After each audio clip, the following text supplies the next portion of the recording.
कैसे हो आप सब लोग? आपका फिर से स्वागत है आपके अपने YouTube channel GS excellence education में। तो आज हम मिलते हैं बहुत ही दिनों बाद और मैं बहुत खुश हूँ आप लोगों को फिर से एक बार देखकर। I am very glad to see you all. तो आज हम बात करेंगे छोटी सी मोटिवेशनल स्टोरी पे, जिसपे शायद आपको सुनने के बाद आपके सोचने और समझने का तरीका काफ़ी हद तक बदल जाए। तो ये कोई मेरी अपनी कहानी नहीं है, कोई स्टोरी एज़ सच नहीं है, मैंने पंचतंत्र से ही पढ़ी है। पंचतंत्र एक प्राचीन काल का कहानियों की पुस्तक हुआ करती थी। शायद किसी ने तुम लोगों में से पढ़ी भी हो। और जनरली हम क्या करते हैं, हम बुक्स उठा के नहीं पढ़ते हैं, लेकिन जो हमें यूट्यूब पे मिल जाता है या हम जो इस तरह से मिलता है वो हम सुनते भी हैं और पढ़ते भी हैं। तो उसी में एक कहानी थी, पंडित की बकरी। तो मैं उसको थोड़ा-सा मॉडिफ़ाई करके सुनाने वाली हूँ आपको, एग्ज़ैक्ट नहीं सुनाने वाली हूँ। तो उसे ध्यान से सुनना। एक बार क्या होता है ना, एक पंडित जी होते हैं, वो एक भेड़ खरीद कर लाते हैं और वो जा रहे होते हैं। जैसे ही वो निकलते हैं जंगल में से, तो उन्हें 3-4 चोर दिखते हैं। चोरों की नीयत जो है वो उस भेड़ पर आ जाती है कि ये हमें चाहिए और कम पैसों में चाहिए। चुराना नहीं चाहते थे, लेकिन कम पैसों में चाहिए। तो वो चारों एक प्लान करते हैं, एक-एक करके जाते हैं। पंडित जी चले जा रहे हैं, एक चोर जाता है, जाके कहता है, "पंडित जी, ये बकरी कहाँ से ली आपने? तो बहुत अच्छी बकरी लग रही है।" पंडित जी उसे ध्यान से देखते हैं और बोलते हैं, "ये बकरी नहीं है, भेड़ है।" कह के थोड़ा आगे निकल जाते हैं। इतने में दूसरा और चोर जाता है, वो कहता है, "पंडित जी, ये बकरी कितनी मोटी हो गई, ये आपने कहाँ से ली? मैं भी ऐसी ही बकरी देख रहा था।" पंडित जी फिर उसे ध्यान से देखते हैं और कहते हैं, "नहीं, नहीं, ये बकरी नहीं है, भेड़ है।" और हँसने लगते हैं। फिर थोड़ा और आगे जाते हैं, तीसरा चोर आता है, वो फिर यही बात बोल देता है कि पंडित जी, ये बकरी बहुत अच्छी लग रही है, ये कहाँ से मिल रही है, मुझे भी चाहिए। पंडित जी फिर उसे ध्यान से देखते हैं और थोड़ा झड़प से बोलते हैं कि ये बकरी नहीं है, ये भेड़ है, ये भेड़ है।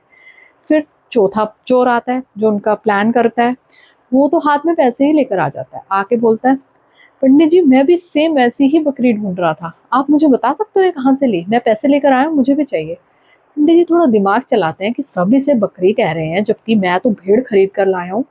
तो वो थोड़ा-सा उसको कहते हैं कि हाँ, मैं जितने में लाया है उनसे आधे भाव में देने के लिए तैयार हो जाते हैं।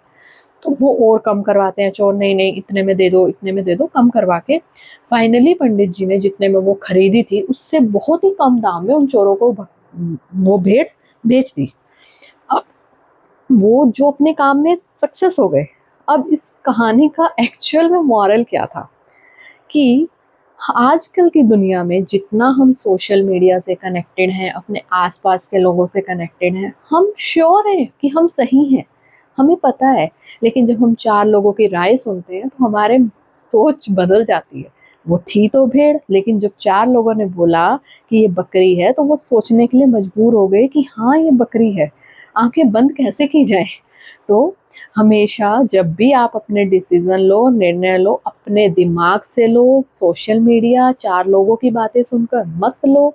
उससे आपके जो अभी देखो, अगर हम बात करें नीट के जो भी वो स्टूडेंट बैठे हैं या कोई भी एक राजनीतिक मुद्दे या कुछ भी इस तरह के पॉलिटिकल इश्यूज़ जो हमारे देश में होते हैं, हम एक साइड का सुन के डिसीज़न नहीं ले सकते। हर सिक्के के 2 पहलू होते हैं। इवन सरकार भी बड़े से बड़े जो भी केस रहे हैं, इवन रेपिस्ट वाले जो केस हैं, उसमें भी एक साइड के डिसीजन को नहीं मानती। रेपिस्ट को गवर्नमेंट अपनी तरफ से एक वकील प्रोवाइड करती है जो उनकी वकालत करता है, जो दूसरी साइड से बोलने का हकदार है। अगर मैं एक छोटा सा सिनेरियो लेती हूँ, तो क्या होता है ना, मान लो किसी भी 2 बच्चों की लड़ाई हो रही है, उनकी मदर आएगी, उनको सॉर्ट आउट कराने। हर मदर अपने बच्चे का साथ देगी, वो बातें नहीं सुनेगी, क्या हुआ, इसका क्या हुआ, इसका क्या हुआ, जबकि सही सही डिसीजन क्या होना चाहिए, दोनों पक्षों की सुनो। जो गलत है, अगर तुम पढ़ लिख थोड़े से भी तुम्हारे अंदर पढ़े लिखे हो, समझ हो, तो गलत को गलत और सही को सही कहने की क्षमता रखो। और हमेशा दोनों साइड के डिसीजंस को सुन के डिसीजन लो। हम होता क्या है ना, फैसले लेने के 2 तरीके होते हैं, निष्पक्ष, कि हम किसी के पक्ष में नहीं हैं, जो भी हो रहा है समाज में, सोसाइटी में, फैमिली में, कहीं पे भी, दोनों पक्ष को सुनो और अपने दिमाग से फैसला लो, ना कि जिस पक्ष में लोग ज़्यादा हैं, है ना?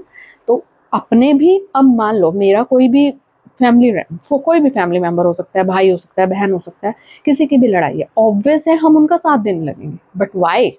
ऐसा क्यों? ऐसा नहीं होना चाहिए ना। अपने फैसलों को निष्पक्ष रखो, पार्शियलिटी मत करो, जो भी है अपने दिमाग से, अगर तुम्हें थोड़ी बहुत गलत सही की समझ है, अपने फैसले खुद लो, सोच समझ के लो।